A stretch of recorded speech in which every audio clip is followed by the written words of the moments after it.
I have been asked a lot of questions about this book, but there's one question I am asked more than any other, and that is why. Why did you decide to write this book? The message of what defines true greatness is harder and harder for our boys to come by. The real reason that I'm here and the real reason that you're here is our profound faith in the goodness and the potential of young men. It's our conviction that they are capable of and deserving of so much better than they're being led to believe. Many folks hear the words four-star admiral and immediately picture a stern, no-nonsense fellow, long on rules and short on humor. If you happen to be one of those people, you're in for a surprise. Now for me, my story is rather simple. Everybody that I met prior to going to the Naval Academy assured me that I would never succeed. I let everybody else tell me that I was going to fail, and I believed it. And I believed it was okay to fail.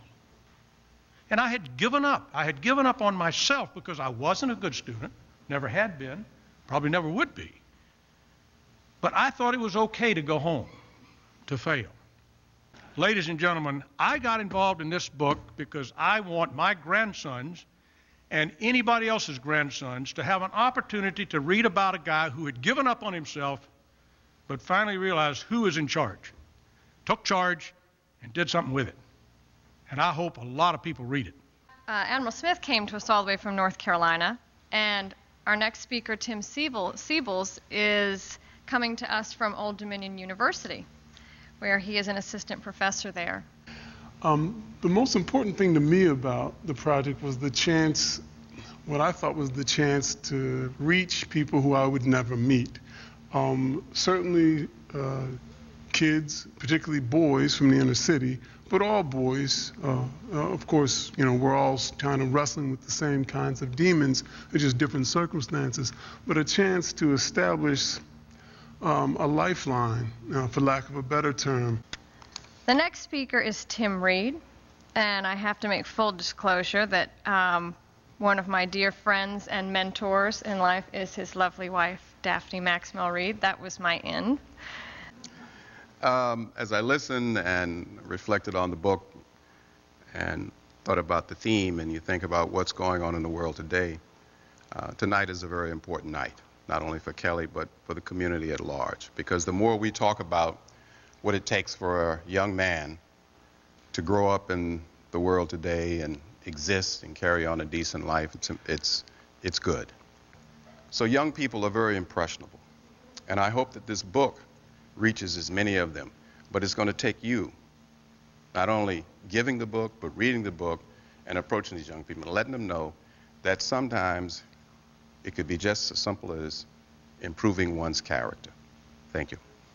Our second to last speaker tonight is a classmate of my father's, as Admiral Smith mentioned, Paul Galanti. And as many of you know, he spent several years in the infamous Hanoi Hilton in Vietnam.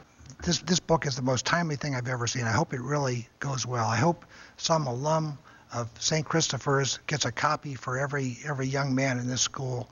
I hope that some of the school boards get it and let them read it, because they're, in every single one of these stories, we're all a little bit different. Something came out that made it cool to be a guy. From all outward appearances, Doug Wilder's start in life was impossibly difficult. The grandson of slaves, he grew up poor and in the segregated South. Yet his name will be recorded in every history textbook from this generation forward. Why? Because Doug Wilder is the first African American in the history of our country to be elected governor of a state. I would say that there isn't anything you can't do to these youngsters. You make up your mind what you want to do, you can do it. You can do it in this country. And I'm not talking about as a result of what happened in the last 4, 5, 6, 10, or 20 years. That was always what I was taught. Always taught. Notwithstanding how things may be today, you work for that better day because you can cut it. I think it's a really great book, and I really appreciate, everything I've read on all of you. It's really incredible.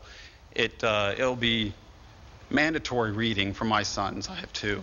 I'm wondering if you could give any advice to how we can call young men to service. And I don't mean just military, but I mean service to our country, service to their communities, service in general. We sometimes tend to, and I think, Governor, you mentioned it, we tend to not give the kind of guidance and direction that is required. We tend to accept mediocrity. We don't cause our young people to really understand what's important. And I truly believe the young men and women with whom I served, and I think you're exactly right, they're wonderful people out there today, and I look at them and I know that something caused them to come, and there's no common thread other than the fact that they sort of understand what the United States is all about, and most of them come in with a sense of responsibility that, you know, this ain't free. I have a few young men in the audience captive. I'm going to give you a 30-second message of something that I learned having interviewed these men that I want to pass on to you. And that is this, that if you decide you have some desire to be a better man, and you have to start with that decision, and it's not really even a difficult one, but if you decide that I have a little bit of good news and I have a little bit of bad news for you. The bad news, if you want to call it that, is that to be a good man is going to require more courage, more persistence, more sacrifice, and more self-control than you can even imagine right now. It is not an easy road. If it were easy, everyone would do it. I encourage you to make that choice, and I encourage you to strive for it, because I can promise you that if you do, if you persist, if you're courageous, if you know self-control and understand sacrifice, you will find yourself waking up one day standing shoulder to shoulder with these gentlemen and the gentlemen in this book. These are the men whose company you will keep. But you have to choose. You must choose. And I hope you choose wisely.